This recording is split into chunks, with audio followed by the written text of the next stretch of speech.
네, 안녕하세요. 평화통일시민행동 대표 이진호입니다. 정전협정이 체결된 지 66년이 되었는데요. 북미 다자간 협상을 통해서 평화협정을 체결하기 위한 움직임이 분주하죠. 그래서 오늘 수요 평화뉴스는요, 정전협정이 무슨 내용을 담고 있는지 살펴보도록 하겠습니다. 정전협정의 공식 명칭은요, 국제연합군 총사령관을 일방으로 하고 조선인민군 최고사령관 및 중국인민지원군 사령원을 다른 일방으로 하는 한국 군사정전에 관한 협정입니다. 협정의 목적은요, 한국 충돌을 정지시키기 위하여 서로 최후적인 평화적 해결이 달성될 때까지 한국에서의 적대행위와 일체 무력행위의 완전한 정지를 보장하는 정전을 확립, 이것이 협정의 목적으로 전문에 명시되어 있습니다. 여기서 짚어보아야 할 것은요, 유엔사 문제인데요. 정전협정의 국제연합군 총사령관, 이게 바로 유엔군 사령관을 말하는 것입니다. 정전협정은요, 군사분계선 위아래 2km씩 완충지대를 두었고요. 군사분계선 남쪽 지역은 유엔사 관할로 명시되어 있습니다. 6월 30일 트럼프 대통령이 방문한 판문점, 또 오울렛 초소도 모두 유엔사 관할 구역인 거죠. 유엔군 사령부는 미국 대통령이 임명합니다.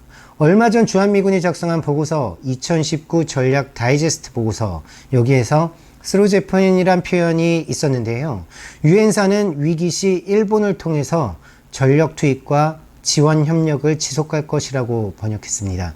이것이 한반도 전쟁 시 자위대가 참가하게 되는 것 아닌가라는 논란이 있었는데요.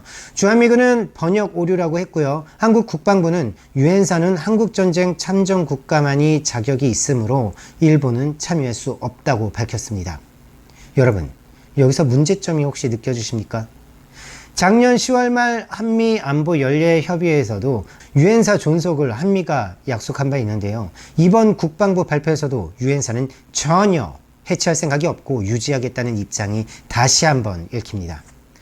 그런데 문재인 대통령이 작년 판문점 선언 직후 사실상의 종전선언을 말하고요. 이번 630 판문점 북미회동 이후에도 종전선언을 한 것이나 다름없다라고 말했는데요.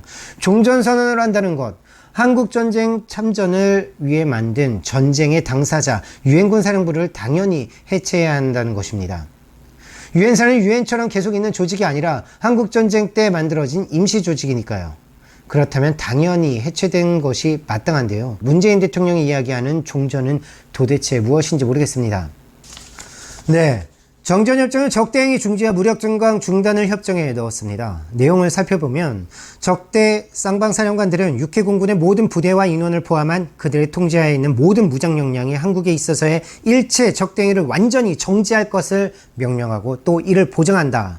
그리고요, 한국 경해로부터 증원하는 군사인원, 작전 비행기, 장갑 차량, 무기 및 탄약을 들여오는 것을 중지한다 라고 되어 있습니다.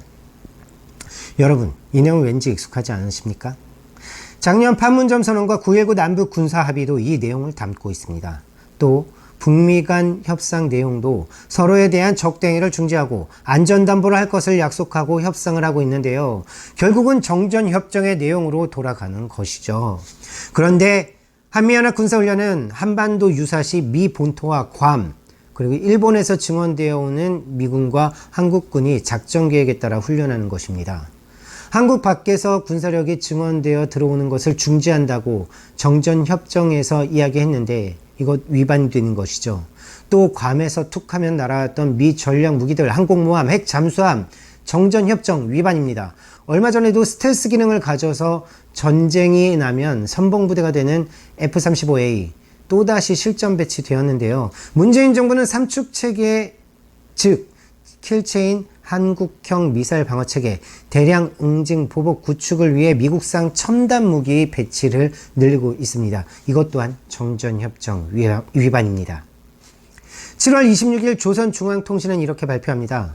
최고 영도자 동지께서는 우리의 거듭되는 경고에도 불구하고 남조선 지역에 첨단 공격형 무기들을 반입하고 군사연습을 강행하려고 열을 올리고 있는 남조선 군부 호전 세력들에게 엄중한 경고를 보내기 위한 무력 시위의 일환으로 신형 전술 유도무기 사격을 조직하시고 직접 지도하셨다.